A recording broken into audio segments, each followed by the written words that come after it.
Assalamualaikum warahmatullahi wabarakatuh. Jumpa lagi teman-teman.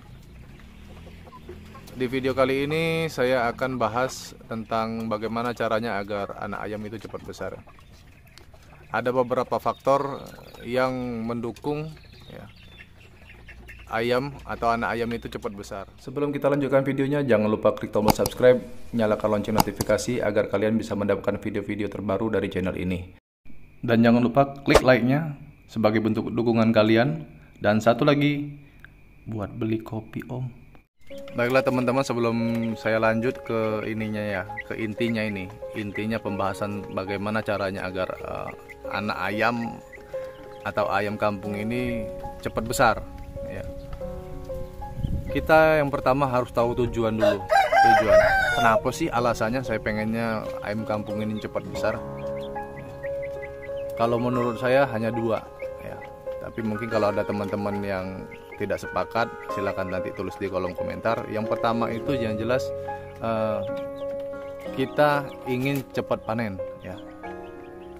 Kita ingin cepat panen dan perputaran uang itu cepat di dalam kandang kita. Itu yang pertama. Yang kedua adalah mengurangi biaya pakan. Jadi semakin cepat ayam ini kita panen, maka biaya pakan itu semakin sedikit. Tapi jika semakin lama kita panen ayamnya, maka biaya pakan akan semakin membengkak, bahkan bisa menimbulkan kerugian. Terus bagaimana sih caranya supaya nanti ayam ini cepat besar dan tujuan kita tadi tercapai? Caranya adalah pertama teman-teman harus memilih bibit ayam yang berkualitas. Artinya memang ayam itu disilangkan dengan catatan pertumbuhannya cepat, kemudian memiliki daya tahan yang bagus terhadap perubahan cuaca ya.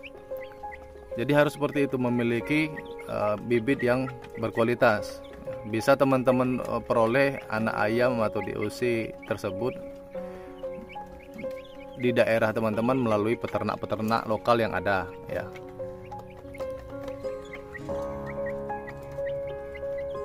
Yang kedua, teman-teman harus maksimalkan pemeliharaan atau pembesaran anak ayam itu di masa brooding. Di masa brooding ini berpengaruhnya pada kandang ya.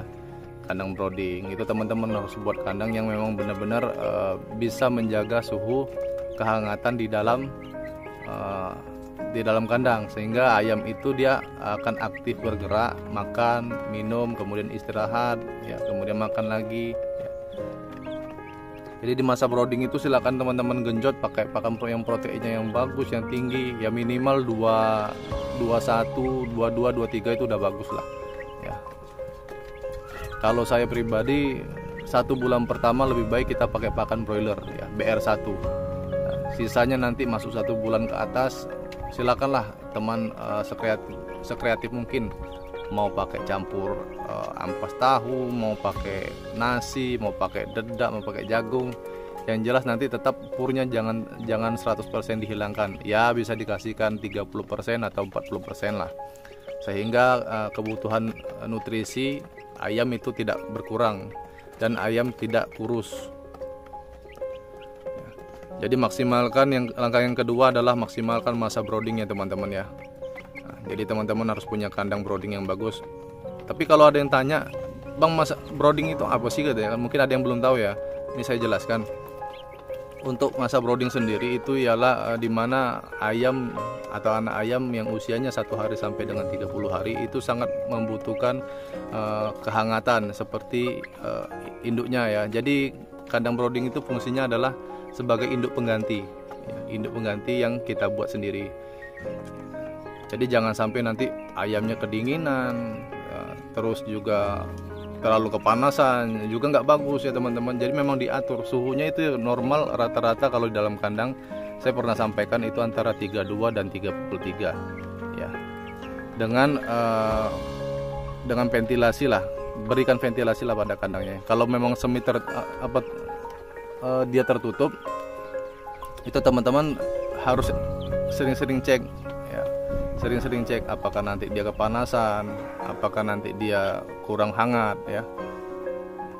Jadi memang benar-benar setting suhunya harus pas. Ini videonya nggak saya pindah-pindahin ya, karena ini sekali ambil aja, sekali tag saja. Jadi tidak ada yang saya edit. Mudah-mudahan teman-teman nggak skip videonya dan tonton sampai habis supaya nanti tidak salah paham. Ya. Oke. Yang ketiga adalah teman-teman harus memberikan pakan yang sesuai dengan usia ayam. Jangan sampai nanti seperti yang saya bilang tadi, anak ayam dikasih nasi, anak ayam dikasih beras, ya. Terus anak ayam juga dikasih dedak. Yang minimal sudah 1 bulan ke atas itu pun harus dicampur ya teman-teman. Jangan asal saja. Dedak pun lebih baik kalau mau kasih dedak. Dedaknya difermentasi atau kalau menurut orang kampung, dan ini pun caranya sudah pernah saya lakukan tapi dulu ya, itu dedaknya harus direbus dengan air panas ya, atau dicelur dengan air panas, tunggu sampai dengan dingin, nanti baru dicampur dengan nasi, campur dengan pur. Insya Allah ayam akan gemuk, sehat, dan besar-besar badannya. Pakan itu penting ya. Jangan nanti sampean kasih pakan mentang-mentang katanya limbah dapur ini, ya tetap silang kasih pur. Pagi lah, minimal pagi itu kasih pur, atau siangnya campuran, atau sorenya campuran ya. Terus pola pakan juga teman-teman biasanya kasih pagi hari, ya pagi hari. Jangan nanti kasih yang biasa jam 6 jam 7 tiba-tiba jam 9 jam 10 baru kasih ya. Itu jangan sampai seperti itu. Pakan minum itu harus tersedia terus ya. Minum, terutamanya air minum itu harus tersedia di kandang. Jangan nunggu habis, bila perlu sudah sedikit ganti ya. Sudah sedikit ganti ya. Nah, jadi yang ketiga itu adalah tentang pakan dan minum. Nah, jangan asal-asalan kasih pakan kepada anak ayam, karena efeknya nanti malah kita yang rugi. Ruginya kenapa? Yang pertama ya bisa jadi ayam nanti nyilet ya. Seharusnya bobotnya bertambah malah berkurang, nggak sesuai target ya. Udahlah, kalau memang istilahnya nggak bisa ngeracik pakan, kita pakai full pur aja lah ya, full pur. Namun full pur itu bisa diakali itu tadi, mungkin ya campur nasi biar dia gampang kenyang ya. Campurin dedak, perbandingannya 50% 50% lah, aman itu udah ya. Terus pemberian vitamin ya. Yang keempat adalah pemberian vitamin. Jadi vitamin ini sangat penting untuk ayam, untuk menunjang kebutuhan protein maupun kebutuhan vitamin-vitamin lainnya yang ada di dalam tubuh ayam, seperti Vitaci ya. Ataupun kalau teman-teman kreatif, teman-teman bisa buat jamu-jamuan. Jadi nggak usah pusing lagi, ayam harus divaksin, ayam gini nanti gampang sakit. Jamu-jamuan itu udah paling bagus ya. Saya udah coba dan masih ada jamunya di kandang saya tetap pakai jamu-jamuan ya.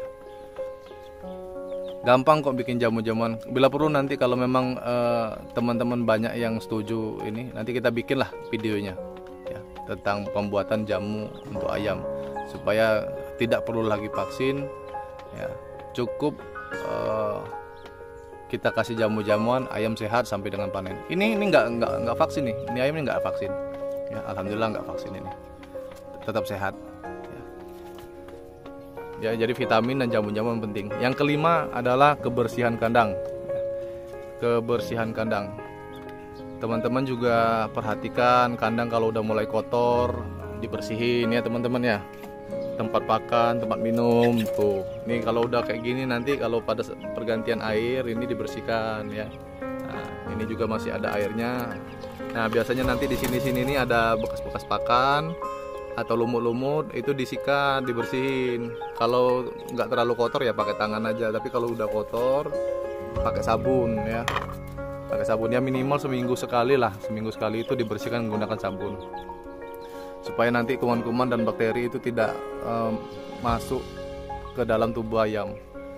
Walaupun memang pada dasarnya seperti kayak tempat pakan ini kan ya pasti adalah bakteri. Tapi yang paling rentan biasanya lebih cepat masuk itu dari air minum. Begitu ayam satu sakit, dia minum, terus teman yang lainnya minum, itu pasti cepat tertular. ya. Jadi usahakan itu tempat air minum, tempat makan dan kandang itu bersih ya teman-teman. Nah, jauhkan dari bau amoniak. Caranya gimana ya? Kotorannya ya dibuang. Kalau teman-teman punya kandang jenisnya biopon yang di bawahnya ada maggot, ya itu lebih bagus ya.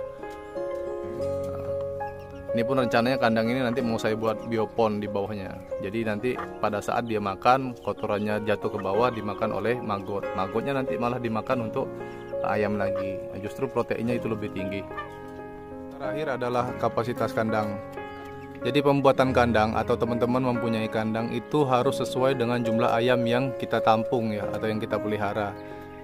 Jangan sampai nanti kandang yang harusnya cukup untuk 20 ekor atau 10 ekor malah dibuat untuk ayam sekitar 30 ekor. Itu justru akan sangat menghambat pertumbuhan ayam, karena ayam juga butuh pergerakan.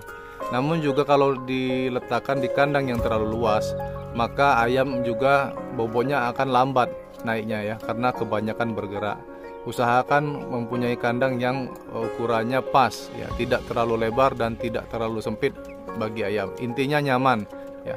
Jika terlalu lebar atau terlalu luas, maka ayam bobotnya akan lambat naik ya.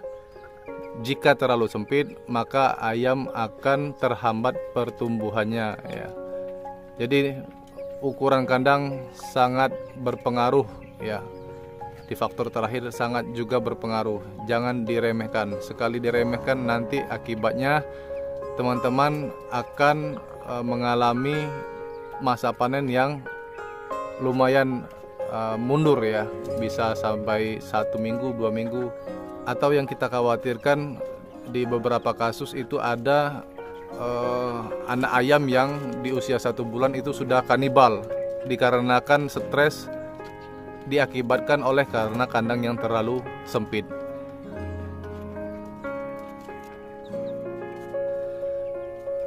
Mungkin nanti kalau ada teman-teman ya yang ingin bertanya, tulis saja di kolom komentar, nggak apa-apa, nanti insya Allah saya akan bantu jawab.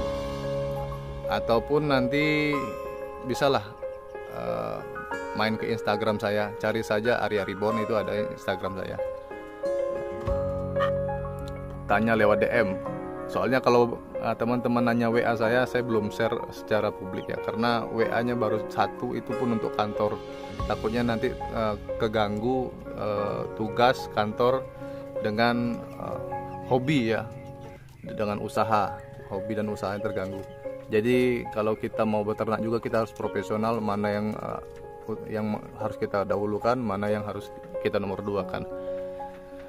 Oke, dari tadi udah dari segi kandang harus dibersihkan, jangan sampai kandang kotor dan bau amonia ya. Biasanya sering terjadi kalau bau amoniak itu naik, keadaan kandang itu lembab. Biasanya di musim-musim hujan ya. Itu biasanya ya. Ini alhamdulillah sehat nih. Ya, sehat. Ini tetesan mandiri yang pertama. Ini ayamnya gemuk-gemuk. Belum ada 2 bulan, mungkin bentar lagi lah ya. Tuh ya, udah pada besar-besar. Mungkin itu saja teman-teman ya. Kalau mungkin ada yang kekurangan dari penyampaian saya, mohon maaf. Tapi ada baiknya nanti teman-teman sampaikan secara baik ya di kolom komentar. Bang, kurang ini bang ya. Jadi nanti kita tujuannya ini adalah sharing, bukan saling mengajari. Itu pendapat yang bisa saya berikan dan yang sudah saya praktekkan menurut pengalaman saya. Pastikan nanti teman-teman cek kembali kondisi anak ayam atau DOC yang akan dibeli. Jangan sampai nanti membeli anak ayam yang kualitasnya kurang baik, sehingga pada saat panen memakan waktu yang cukup lama dan memakan kos pakan yang akhirnya akan membuat kita sendiri rugi. Terima kasih udah nonton video ini sampai habis. Mudah-mudahan video saya bermanfaat ya. Dan jangan lupa klik tombol subscribe, dukung channel ini supaya berkembang lagi. dan share ke media-media sosial supaya nanti teman-teman peternak pemula yang lain bisa tahu ya bagaimana cara membesarkan anak ayam yang kita pelihara di kandang.